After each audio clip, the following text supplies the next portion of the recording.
Hello and welcome back to this channel. Dear students, today's topic is power spectral density. It is also abbreviated as PSD of random processes. This is the topic from subject digital communication. इससे पहले मैंने कुछ videos बनाए हैं related to this topic of random processes. Please do watch those videos because all the things are interlinked. Before discussing this PSD, that is power spectral density, first we will discuss transmission of random process through linear filter. अब देखो इसमें signals and systems के कुछ concepts लगने वाले. In signals and systems recall the things what we have studied. एक box है जैसे इस डायग्राम में दिखाया है, यहाँ पे मैंने लिखा है H of T. H of T is called impulse response of the system. यहाँ से इनपुट अप्लाई करते हैं, input is denoted by X of T. जो आउटपुट आएगा that is denoted by Y of T and Y of T is given by X of T asterisk h of t. This notation asterisk stands for convolution. अगर ये continuous signal है तो उसको बोलते हैं convolution integral. Discrete signal है तो it is called linear convolution और discrete convolution. Alright, same concept we are using over here. एक सिस्टम मैंने ड्रॉ किया है जिसका इंपल्स रिस्पॉन्स है एच ऑफ टी. इनपुट में हम लोग WSSP अप्लाई कर रहे हैं, मतलब वाइड सेंस स्टेशनरी प्रोसेस. ये इनपुट में अप्लाई कर रहे हैं. Notation is capital X of T for wide sense stationary process. H of T is impulse response. जो आउटपुट आएगा that is denoted by Y of T, rather capital Y of T. यहाँ पे भी मैं capital Y लिखता हूँ. So this is the output.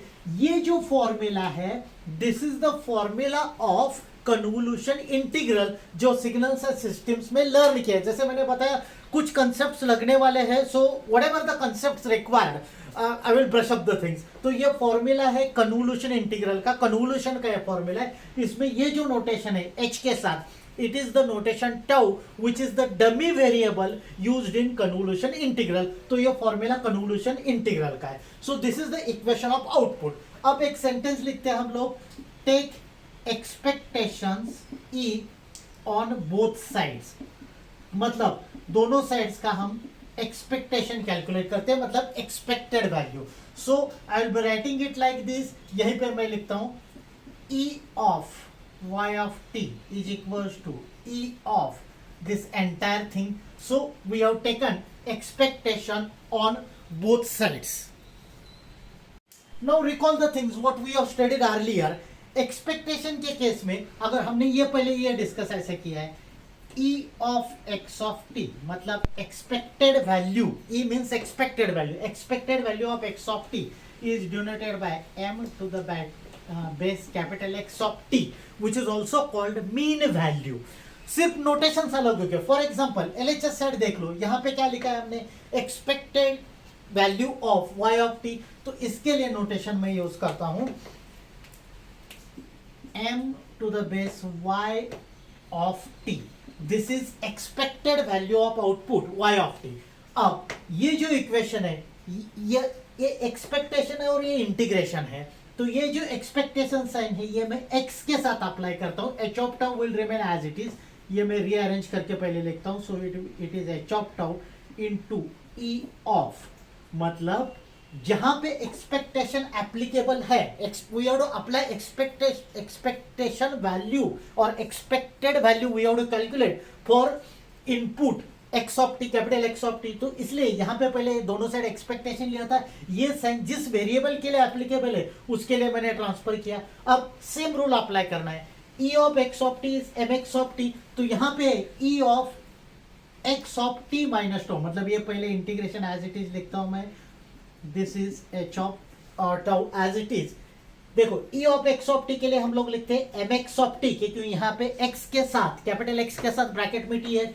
Same logic यहाँ पे मैं लिखता हूँ M X of T minus tau and variable of integration will remain as it is, that is T tau.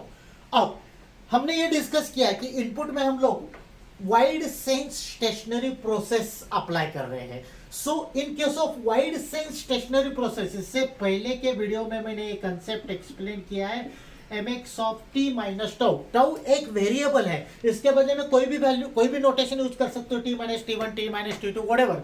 ये what this indicates, it indicates the time difference. So what we have learned in case of expected value or in case of wide sense stationary process, the time difference is immaterial. That means wide sense stationary process is independent of time difference, so it is same as mx. So mx of t minus tau indicates time difference. Wide sense stationary process है तो independent है time difference है, so it is same as mx or mx of t. So let us replace this value, मतलब mx of t minus tau के बदले में ये value मैं यहाँ पे पुट करता हूँ, and this value is constant as far as integration is concerned, so I can take it outside the integration. So new equation can be written as my of t is, ये मैं value बाहर ले रहा हूँ, mx of t into integration minus infinity to plus infinity h of tau d tau. अब h of t is impulse response. Recall the properties of impulse response which we have learned in signals and systems. I will tell you which property is applicable. ये जो integration है, this is in the exam, this is not signals and systems. In this subject, you will have to directly mention the property, or you will have to write it like this. According to property of convolution of unit impulse, this answer is capital H of 0. Capital H of 0 is called DC value. So directly we have to use property and we have to write this answer as H of 0. So next equation can be written as my of t is equals to mx of t into H of 0. As I said, this H of 0 is called DC value. So you need to mention one more sentence.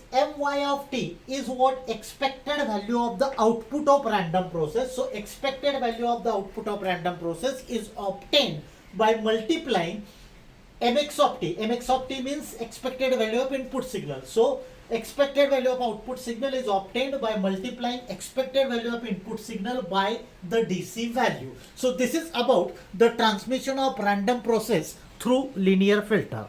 Now we will solve a numerical related to the transmission of system through LTI system.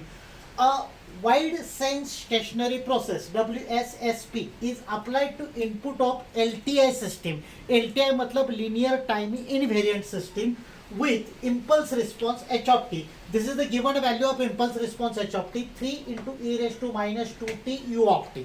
Find mean value of output of the system if E of x of t. E of x of t means expected value of input. Input में क्या apply किया है? Wide sense stationary process. तो ये value दिया है E of x of t which is equals to 2.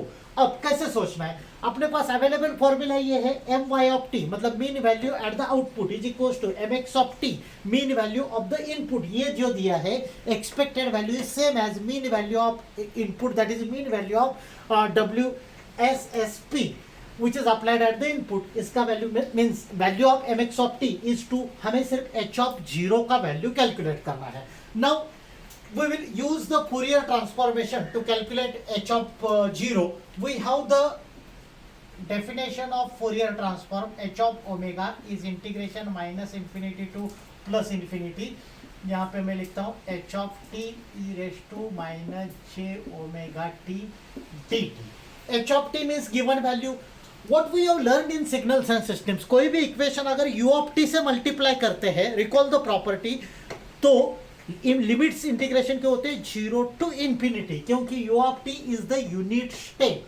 तो ये जो u of t है इसका यूज सिर्फ इंटीग्रेशन चेंज करने के लिए करना है. बाकी जब वैल्यू पुट करोगे तो इसमें सिर्फ ये 3 into E rest to minus 2t आएगा, u of t नहीं आएगा. That's what we have learned in signals and systems. तो u of t की वजह से लिमिट्स में लिखता हूँ 0 to infinity. h of t का वैल्यू मतलब 3 into E rest to minus 2t. जैसे मैंने बताया u of t बाद में नहीं लिखना है, into E rest to minus j omega t dt. Let us solve this integration. ये 3 बाहर लेंगे, 0 to infinity E rest to minus t common लेंगे, तो ब्रैकेट में आएगा 2 plus j omega dt.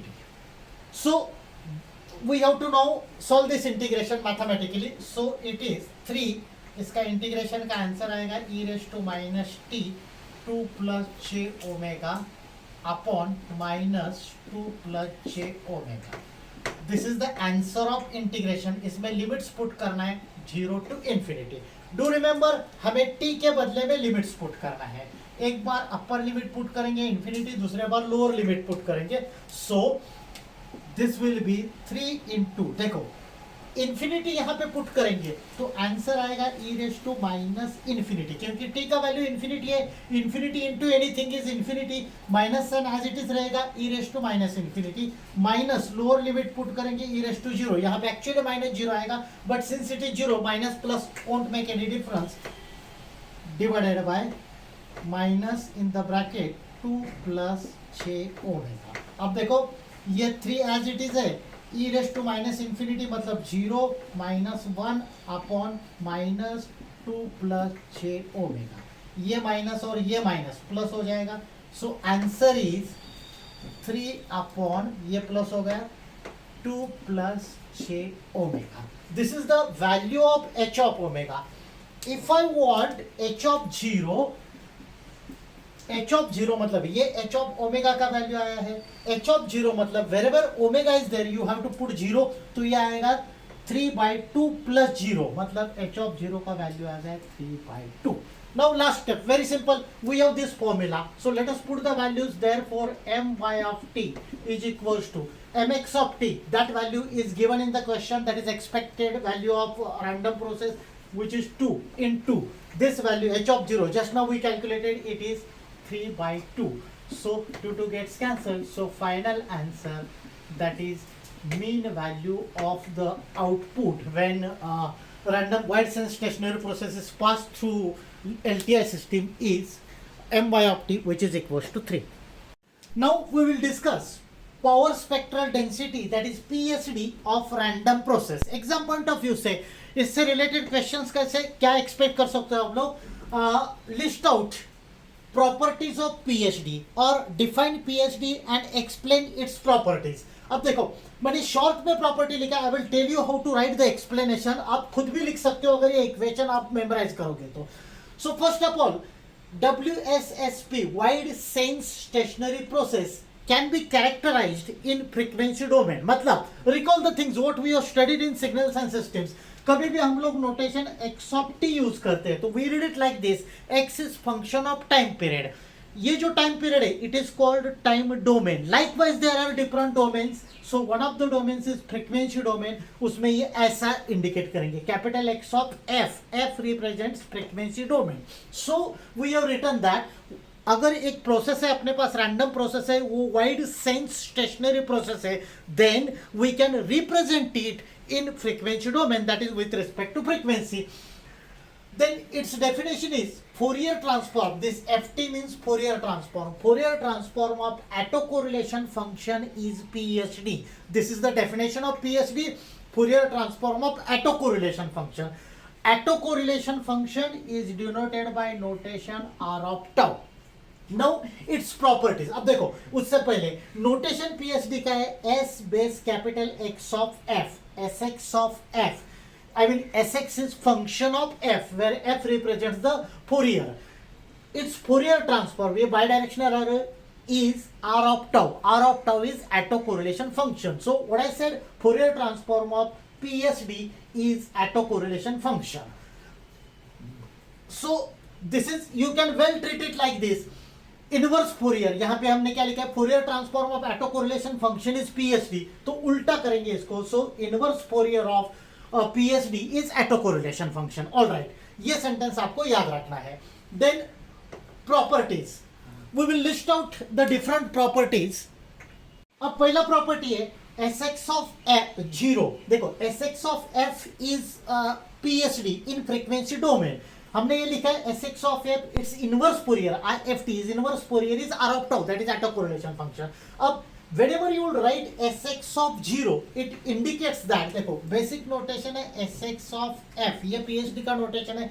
You are writing Sx of 0 means it indicates value of PhD at origin or at frequency 0. So at 0 frequency PhD is given by integration minus infinity to plus infinity r of tau d tau. What I said, r of tau is the notation for autocorrelation. Integration कैसे treat करना है हमेशा wording में लिखते हुए concept याद रख लो. Integration is area under curve. So very simple, अगर आपको इक्वेशन पता है how to write it, value of PSD at origin is equals to area under curve of autocorrelation function. Second, PSD is always even function, that means Sx of f is equals to Sx of minus f. Third property, Sx of f is greater than or equals to 0. इससे related कैसे लिखोगे, PSD of wide sense stationary process is always positive and it is greater than or equals to 0. It can be 0 and it is always positive but it cannot be negative. Next, fourth property, E of x square of t. अब देखो हमने कैसे learn किया है, अगर हम लोग ऐसा लिखते हैं E of x of t, we read it like this, expectation of random process. यहाँ पे square है, so you will treat it like this. It is mean square value. जैसे देखो यहाँ पे E of x of t है तो हम लोगों ने लर्न किया it is denoted by mx m to the base x. It is called mean value. यहाँ पे स्क्वायर है, so we will treat it like this, it is mean square value. मतलब this is mean square value. So mean square value of random process is integration of Sx of f. Sx of f मतलब PDF, integration is area under core. So mean square value of random process is equals to area under PSD, power spectral density curve. This is the fourth property. Fifth property, if PSD is normalized, then it will have all the properties associated with its PDF. PDF is probability density function. The next part is Gaussian process. अब देखो ये एक graph बनाया मैंने, ये actually signals and systems का ही concept है, इसका एक्सटेंशन है. किसी भी एक प्रोसेस से आप लोग उसको LTI सिस्टम के थ्रू, फिल्टर के थ्रू पास करेंगे और कुछ आउटपुट आएगा. This is the graph of f small f y of y versus y. Small f indicates PDF, probability density function. So अगर किसी भी रैंडम प्रोसेस का ग्राफ इस टाइप का आता है along with these values which is the graph of PDF of a random process, then it is the Gaussian process. और exam point of view से क्वेश्चन क्या एक्सपेक्टेड है, what is Gaussian process, list out its properties. तो आप लोगों को ये graph plot करना है which is the graph of normalized Gaussian process. These values are standard. So consider a random process x of t which is observed between the time period 0 to capital T. मतलब एक हम लोग ऐसा सोच लो कि एक रैंडम प्रोसेस है जिसके हम लोग रीडिंग्स ले रहे हैं से फॉर 1 आवर. तो in terms of notation it is written as 0 to capital T. Let us wait random process. अब इसका क्या कंसेप्ट है, एक रैंडम प्रोसेस है अपने पास x of t, उसको वेटिंग करना है, मतलब you need to multiply it by some another function जिसको बोलते हैं weighting. So let us wait random process x of t by g of t. g of t एक दूसरा फंक्शन है जिससे x of t random process है, input signal में जो अप्लाई किया तो उसको मल्टीप्लाई करना है and obtain the integration. So let us weight random process x of t by g of t and obtain random variable capital Y as, मतलब x of t को g of t कोई दूसरा function उसको multiply कर लो, integrate कर लो for entire time period 0 to t. जो आउटपुट आएगा that is random variable capital Y. अब इसका डेफिनेशन है गॉसियन प्रोसेस का, a random process x of t is Gaussian process if every linear function of x of t is Gaussian random variable. मतलब इसके अंदर जितने भी linear variables है like x of t ये खुद Gaussian variable है, then entire process is called Gaussian process. इसके properties है, I have made a list of properties. First property, Gaussian random process x of t है, इसको आप पास करोगे, ये arrow indicate करता है it is passed through the linear filter, then you will get at the output y of t which is also Gaussian random process.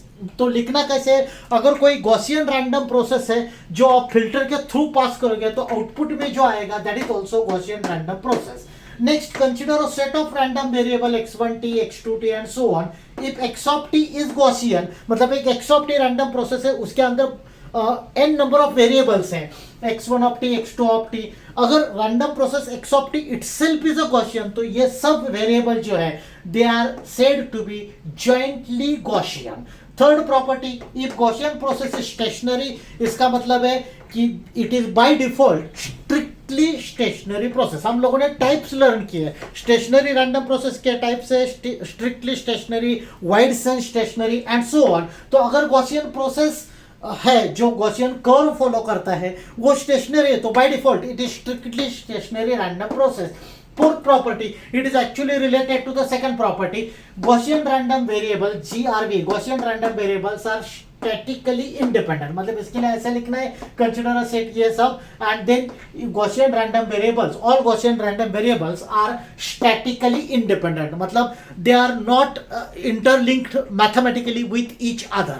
So this is about the Gaussian process. So dear students, that's it for today's session. So thanks a lot for watching this video.